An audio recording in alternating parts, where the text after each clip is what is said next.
Olá, meu nome é Ricardo Augusto, eu sou estudante do IFSU do Campus Passo Fundo e hoje eu vim aqui mostrar um trabalho que está inspirado nas aulas de programação para testar sobre o raio de Schwarzschild. O raio de Schwarzschild ele é um conceito físico derivado da teoria da relatividade geral desenvolvida pelo Albert Einstein em 1915. O raio de Schwarzschild ele delimita um limite ao redor de uma singularidade gravitacional, considerando que a singularidade gravitacional é um ponto infinitesimal no espaço-tempo em que a densidade associada com a atração gravitacional gera distorções de proporções infinitas no tecido quadridimensional do espaço-tempo. Né? Aqui, em 1915, Albert Einstein publicava definitivamente a teoria da relatividade geral, extremamente renomada no âmbito científico e reconhecida como o marco inicial da física moderna. A relatividade geral compacta, entre aspas, outras duas teorias formuladas por Albert Einstein, a teoria da relatividade geral restrita e a teoria da relatividade espacial. A teoria da relatividade restrita descreve de uma forma mais abrangente a universalidade das leis científicas. Ou seja, o que a teoria da relatividade restrita quer dizer? Que não importa onde você esteja no universo, as leis científicas sempre serão as mesmas. E ainda explica a questão do espaço-tempo relativos quanto ao referencial inercial. A relatividade espacial, por sua vez, explica a gravidade como uma propriedade geométrica desse tal espaço-tempo, que é tratado na relatividade geral como uma coisa unificada, um conceito único. Ou seja, seria uma espécie de tecido que possui 4 dimensões, 3 espaciais e uma temporal. E nesse tal de tecido, que a gente pode dizer assim, corpos com massa não nula distorcem ele de acordo com sua massa e outras propriedades. No mesmo ano de publicação da teoria da relatividade, o físico Karl Schwarzschild desenvolveu a primeira solução exata para a relatividade, que configurava um limite em torno da singularidade gravitacional, como eu já tinha explicado antes. Esse limite é chamado de raio de Schwarzschild. A equivalência massa-energia indica que nenhum corpo com massa não nula pode alcançar a velocidade da luz. Isso aqui é uma propriedade da relatividade restrita, que eu não vou explicar nos detalhes. Sendo a singularidade um ponto infinitesimal do espaço-tempo, o limite, que seria o raio de Schwarzschild, será correspondente ao raio de uma esfera que contorna tal singularidade. Lembre-se que todos os pontos de uma esfera estão equidistantes de um centro em comum, e a velocidade de escape de um determinado corpo depende da distância entre centros de massa. E a velocidade de escape tem um fator muito fundamental no raio de Schwarzschild, porque o raio de Schwarzschild delimita um limite em que a velocidade de escape se torna equivalente à velocidade da luz. E era como eu estava explicando aqui em cima. Como indicado pela equivalência massa-energia, nenhum corpo com massa não nula pode alcançar a velocidade da luz, pois para tal evento acontecer, demandaria-se uma quantidade infinitamente elevada de energia cinética para movimentar um corpo em tal velocidade. Energia e massas estão extremamente relacionadas, como descrito pela mesma equivalência massa-energia. Então, tudo isso demandaria distorções de proporções infinitas no espaço-tempo. Então, basicamente, um corpo com massa não nula não pode alcançar essa velocidade. O raio de Schwarzschild pode ser reduzido a considerar a velocidade de escape como a velocidade da luz, na fórmula acima. Essa fórmula que está mostrando aqui seria a fórmula para deduzir a velocidade de escape em uma determinada distância de um centro de massa de um corpo, que seria a raiz quadrada de a raiz quadrada do produto de 2 pela constante gravitacional, vezes também a massa do corpo em que está atraindo esse corpo que a gente está determinando a velocidade de escape, dividido pela distância entre os centros de massa. Agora, considerando que a velocidade de escape é a velocidade da luz, tudo que a gente tem que fazer é elevar ao quadrado ambos os lados da igualdade e isolar a incógnita R em um dos lados dessa mesma igualdade. Desse modo, a gente vai ter uma fórmula específica para o raio de Schwarzschild, que seria o produto de 2 vezes a constante gravitacional vezes a massa da singularidade dividida pelo quadrado da velocidade da luz. Deixa eu ver. Em tal ocasião, obtemos um algoritmo de resolução que demonstra a proporcionalidade direta entre a massa de uma singularidade com o raio de seu horizonte de eventos. Grosso modo, o raio de Schwarzschild corresponde ao dobro do produto da constante gravitacional com a razão da massa da singularidade pelo quadrado da velocidade da luz, como eu já vinha explicando antes. Considerando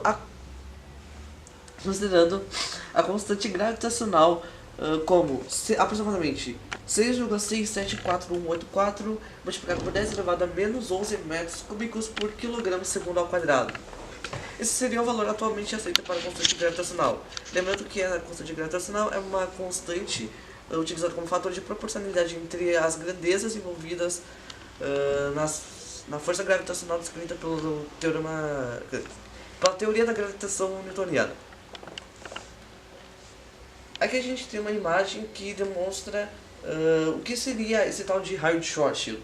Nós temos uma singularidade. Singularidade, como eu já vim explicando, é um ponto infinitesimal no espaço-tempo de densidade infinita. Ou seja, ele possui um volume zero.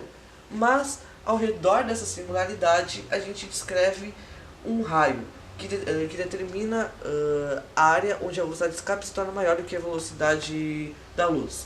Portanto, tudo que está dentro desse tal de raio de Schwarzschild, que é delimitado por uma superfície esférica que é chamada de horizonte de eventos, não pode de jeito nenhum sair desse tal de horizonte de eventos, porque isso infligiria a teoria da relatividade restrita e outros conceitos físicos.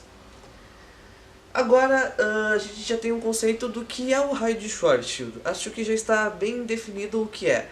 Portanto, como eu já vinha explicando, eu fiz esse trabalho com base nas aulas de programação. E o trabalho envolve, como posso dizer assim, determinar o raio de Schwarzschild de um corpo com uma determinada massa, se ele se transformasse em uma singularidade gravitacional, ou, de uma forma mais simplificada, se ele formasse um buraco negro.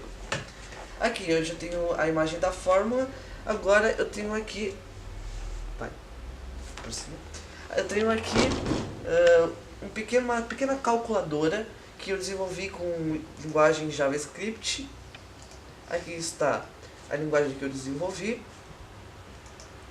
e o site que eu produzi. Agora o que a gente vai fazer é o seguinte: nós temos aqui duas caixas de texto em que eu tenho que inserir dois valores, que seria a massa da singularidade em forma de notação científica.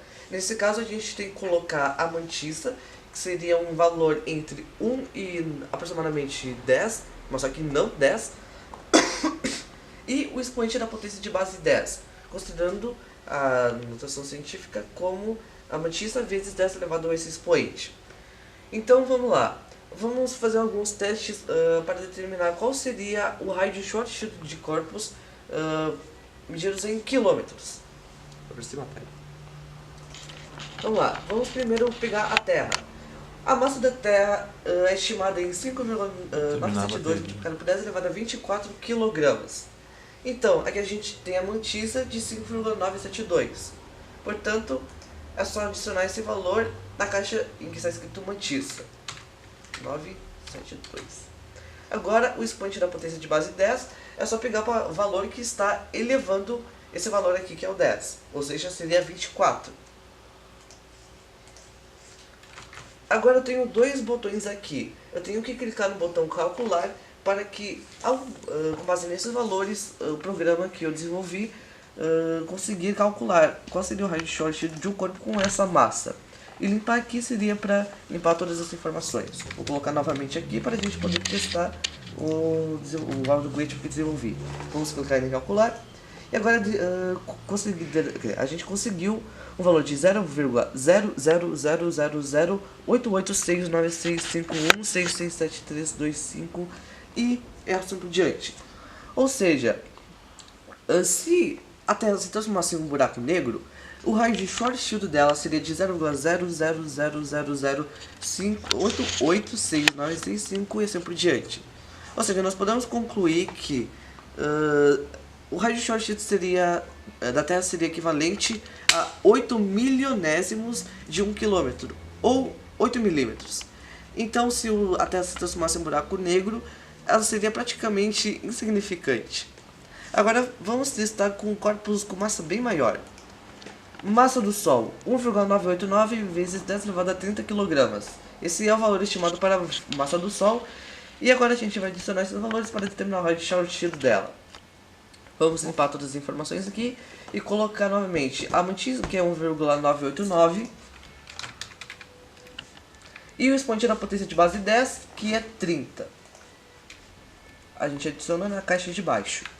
Clicamos em calcular e obtemos este valor aqui, 2,954075212041099, aproximadamente.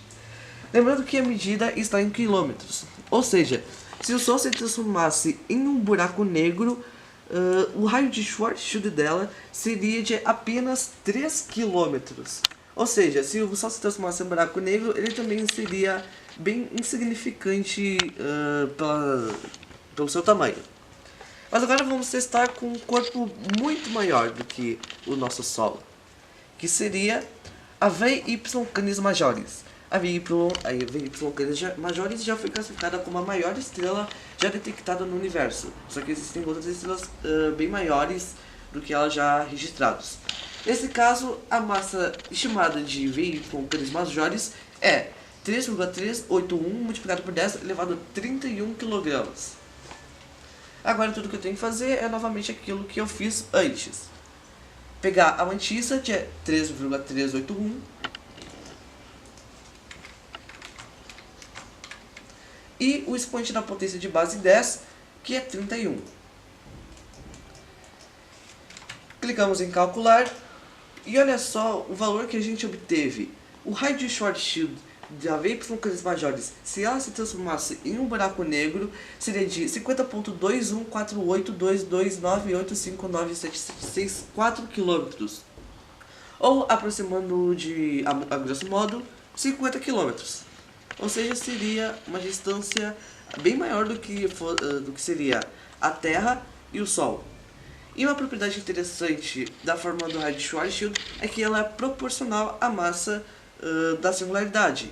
Ou seja, imagina que a gente tem um corpo com massa m, agora a gente tem um outro corpo com 2 vezes essa massa. Se o primeiro corpo se transformasse em buraco negro, ele teria um determinado raio de Schwarzschild. Mas se o segundo corpo, que possui o dobro daquela massa lá, se transformasse em um buraco negro, ele teria o dobro do raio do primeiro. É isso. Essa aqui foi a demonstração do meu trabalho, eu espero que vocês tenham gostado.